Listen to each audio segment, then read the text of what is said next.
The Miami Redhawks are moving on, getting their first NCAA tournament win since 1999. What a ball game. What a ball game. Incredible environment. I know it's only 57 minutes from campus to campus, from Dayton to Oxford to get to Miami, but it was literally a home game. Genuinely a home game. I saw a tweet that said there was probably 85% Redhawks fans in there, and I could definitely believe it. You would literally, as they mentioned on the broadcast, hold your breath there towards the end when they would hit a shot because you were getting a crowd pop like no other. And the swim team made their way out. So you had the Speedos and stuff that will 1,000% be in one shining moment when it's all said and done and we get done in Indy. So what a ball game. 89-79, Miami, Ohio beats SMU. Some of these SMU guys, I hate to see them have their career ended or whatever. Some of them still have a little bit of time left, and there'll be some really fun players. But SMU goes down. Miami is the story of the night, though. They've been the story of the season basically since I don't remember the first time they really became appointment TV kind of and were the talk of the town, but maybe 17-0, 18-0, they got to that point, and they just continued to win and win and win and win. And for all those doubters that kept saying like they hadn't proven themselves, they hadn't beaten anybody, I kept saying they had beaten everybody. Like, this doesn't happen. I don't care what non-con you played. You still played in the MAC. If it was this easy, this would happen all the time. Now they sit at 32-1 after being 31-1 after this little bit of a slip up against UMass. They get back on track and they capture America's hearts. Now, if you're Tennessee, I'm kind of curious at this point. Are you worried if you're a Tennessee fan? Because these boys, tonight was a lot of America's first time watching them. And if you just look at Twitter, they just have an entire new fan base. They play a fun brand of basketball. I saw a lot of people tweeting they play the right way, which is the cliche white boy saying. But they just play literally ethical hoops. Like, they shoot it well. They take great shots. They move the ball well. They sit down and play team defense. They play with all-out effort. That's what they've done all year to get them to their 32nd win now. Shout out to Travis Steele. Shout out to this entire fan base and this program for this milestone. 32 wins now for the Redhawks, and like I said, getting their first win since 1999.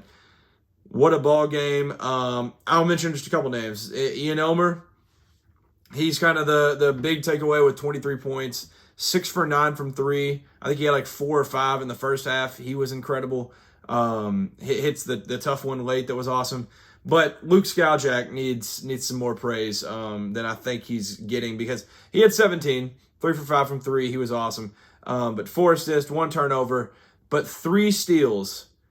And he had that one hustle play. It was about 10 minutes left, but he had beaten to the spot, championship chest. He beat him to the spot, swipes down, knocks it off. I don't even remember if it was Boopy Miller, Pierre. I don't remember who it was, but knocked it off their elbow, out of bounds, and it's going that way. And then I want to say he's the one that hit the shot right after, the mid-range shot right after. I think that's about when it lined up. He just completely took over the game for a minute.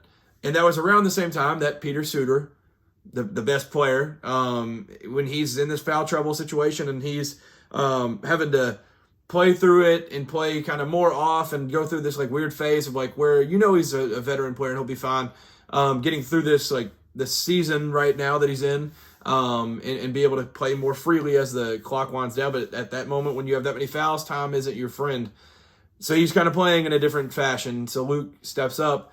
He was awesome. This entire team was incredible. Atlason off the bench, he hit a couple of them, hit a couple threes where you heard that crowd pop, where it literally felt like Dayton Arena is now in Oxford and you have completely left that city of Dayton and you're just playing a complete home game. It was an amazing game entirely. They battled and battled and battled, and you can make some things late. You can make some like points of they were nearly choking it away. They had all these different things that they could have done to like pull away and make it more comfortable and all that towards the end. I don't care. These boys just scored 89 points in the game, and yes, they gave up 79. Yeah, I'm sure against Tennessee, they're going to have to tighten up and probably play with a little bit more IQ. This was the same thing with Texas. Time is your best friend at that point. Use it. Use it as much as you can. Force them to foul you, all this different stuff. That's last night. This is tonight. But Miami got it done, and that's all that matters. They hit the shots when they needed them. They ended up shooting 41 shots. Travis Steele said he wants to get 40.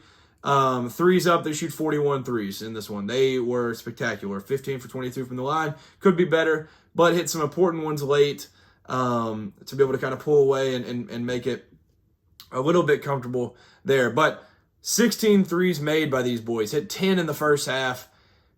At halftime was the point that I think they captured America's hearts. That was phenomenal.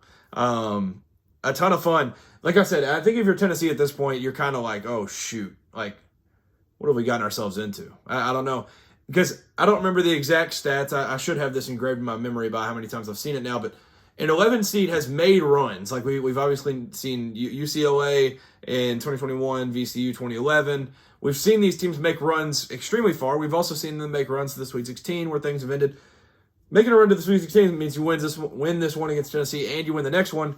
Would it shock me? No. Do I think that the physicality of Tennessee is going to be a whole lot different than what SMU brought? Yes. On the SMU side of things, now, I'm not an SMU hater by any means. I promise that. But B.J. Edwards being out, when you told the committee that he was going to be in, is absolutely stupid. It's stupid. Like, if there was any chance of him being out, you should be completely honest. And I know that hurts your chances. But doing it this way robs somebody else, and it shouldn't have been Auburn, robs somebody else of a berth when they could have maybe competed in this game and won this game. I don't know if they would have. Miami, Ohio is the team of destiny, but maybe Oklahoma gets in and does something. And you can give Nigel Pack one last run, who has been a March hero because of the Miami team he was on. Maybe these guys could have got in and done something else. Like Oklahoma had turned their season around there. SMU, you lost some late that you probably shouldn't have.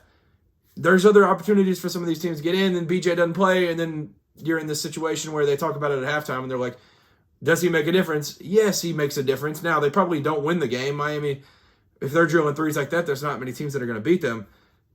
Credit to Miami for winning the game. SMU, shame on you for doing that. But incredible ball game, and you fought and fought and fought and fought. Igutolu, he ended up having that foul out late. That one, it was just, there was discipline stuff. Also, the fourth foul was junk. That was junk. He was straight up.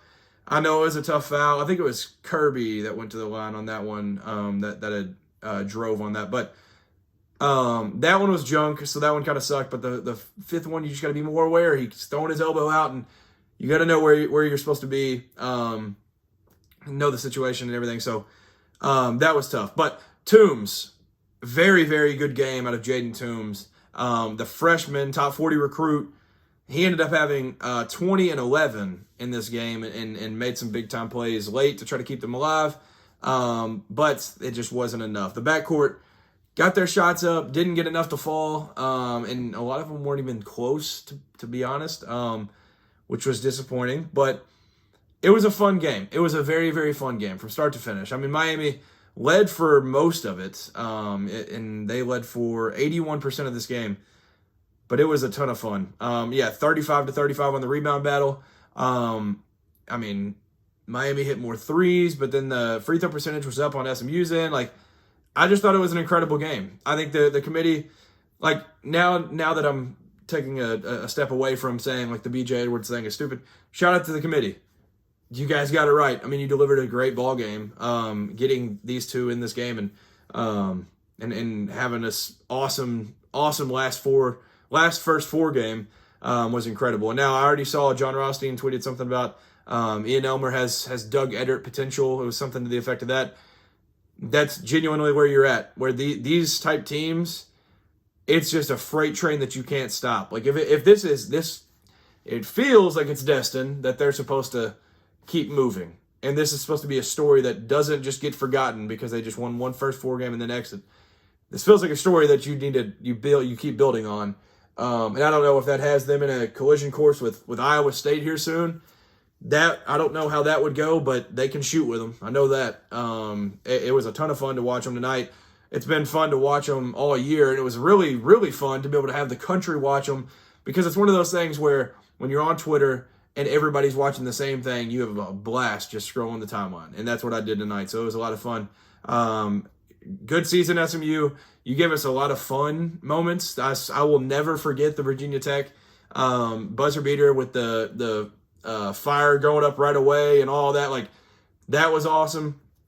This backcourt duo of Miller and Pierre is up there with some of my favorites of this season. So, I mean, you gave us a ton of fun. Andy Enfield, it's only year 2. I still think he's got a lot of good play left in the tank. And, I mean, the portal's opening up soon, so maybe like you did with some of these guys, you get them in there, keep Toombs around. You've got some bright future plans coming up soon for you. So, Mustangs fall short by 10 to Miami, and we'll go home without a tournament win. Prairie View A&M gets their first tournament win in school history, 67-55, and it was all of them in the second half, and they were led by Dante Horn.